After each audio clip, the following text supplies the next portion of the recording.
안녕하십니까? 저는 주한 뉴질랜드 대사 돈 베넷입니다.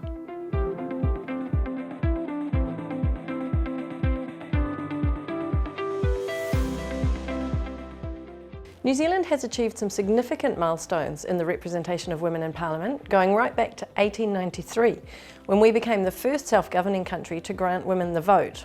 And this year we celebrate 130 years of women's suffrage. Later, our journey continued with some pivotal moments, for example, New Zealand's first woman Member of Parliament in 1933 and first woman Cabinet Minister in 1947. Our first woman ambassador was appointed to the Philippines in 1978, and now 27 of our ambassadors around the world, of which we have 59, are women. And in addition to these historic milestones, we've also implemented various policies and systems that have increased women's representation in Parliament. For example, affirmative action measures, some changes in the electoral system, including the mixed member proportional system, and also party-level initiatives have all played a crucial role. And these efforts culminated in the 2020 election, where for the first time women secured the majority of seats in the House of Representatives. Today, we have 38% of our members of Parliament who are women. And to build social consensus on women's representation in politics, we've engaged in diverse activities, including public awareness campaigns, education programs, and collaboration with civil society organisations.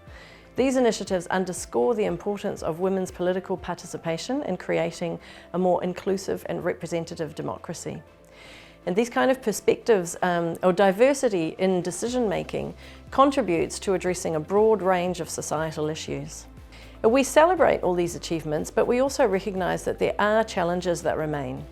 So New Zealand remains committed to addressing these challenges, ensuring that we continue to progress towards gender equality in politics.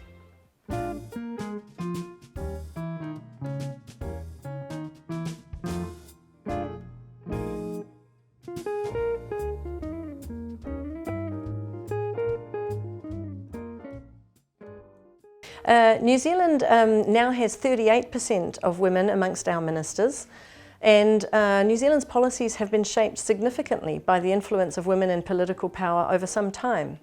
Also, the tireless efforts of advocates for gender equality throughout our history.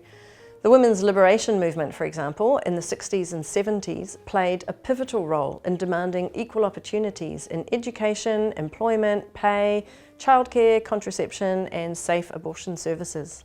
Then, from 1973 to 1981, the government formed committees to channel women's perspectives formally into policy making. And the first such body for women's views influencing policy was established in 1981, reporting to our Minister of Justice. Then, in 1984 and 85, the Ministry of Women's Affairs was founded to promote equality, expand choices, and be responsive to women's needs.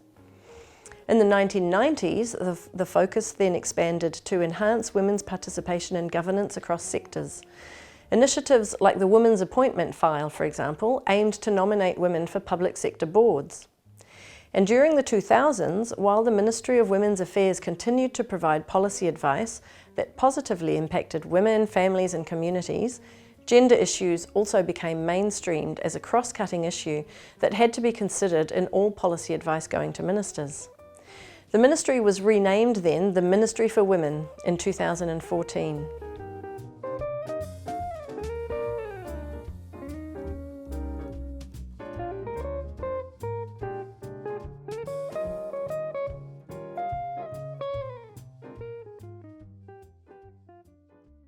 In New Zealand, the presence of women in senior political positions has given us a wealth of role models, offering inspiration to up-and-coming aspiring women politicians. And this abundance of role models is a particular strength, I think, of our political landscape. Recognising that encouraging women to enter politics requires a holistic approach, New Zealand understands that gender equality serves as the foundation for a fairer, healthier, more diverse and safer society. And that not only benefits women, it also enhances productivity and improves the development outcomes for everyone. In 2017, Jacinda Ardern became the world's youngest serving female leader, and she went on to make history as the second woman to give birth while holding elected office as Prime Minister. Her leadership focused on kindness, empathy and solidarity.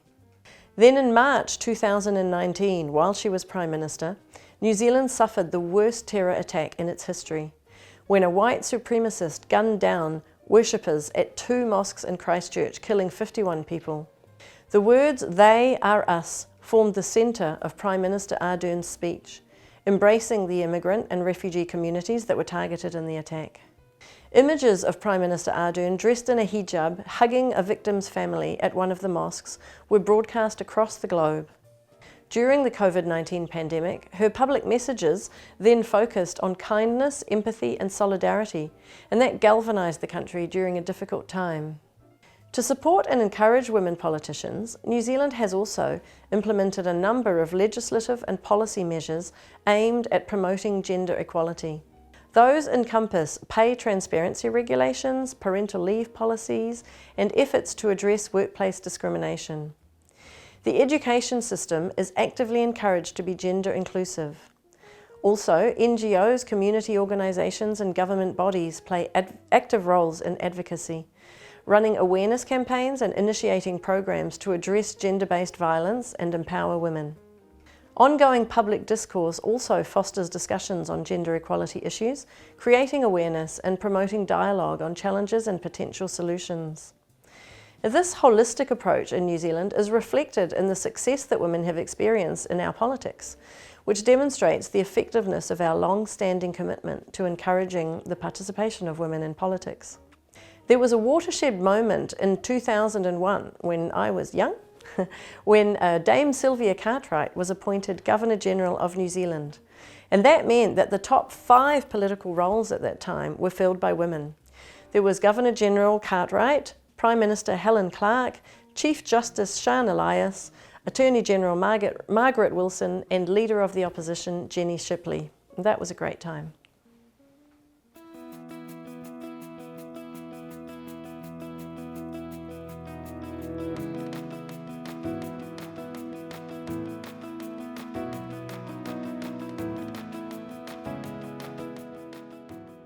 Yes, New Zealand recognises that achieving gender equality requires a comprehensive approach to address customs, norms, practices and laws that reinforce social exclusion.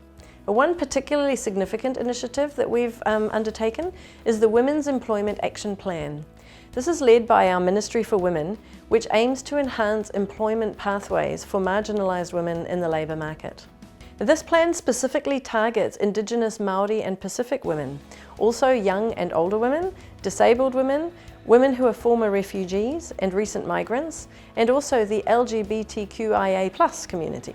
Actions outlined in the plan include things like improving childcare access, closing the gender pay gap, reducing gender-based occupational segregation and promoting more flexible working arrangements.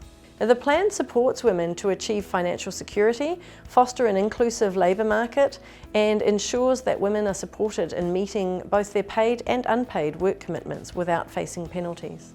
While addressing the diverse needs of these groups, it emphasises tailored actions to empower each segment of the population.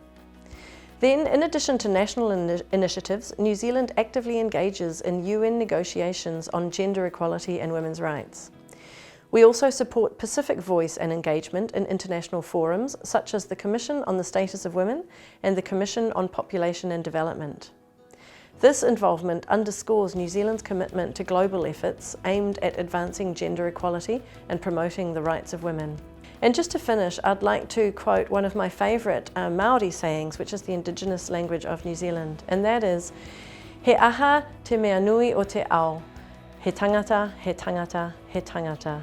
And that means, what is the most important thing in the world? It is people, it is people, it is people. Thank you.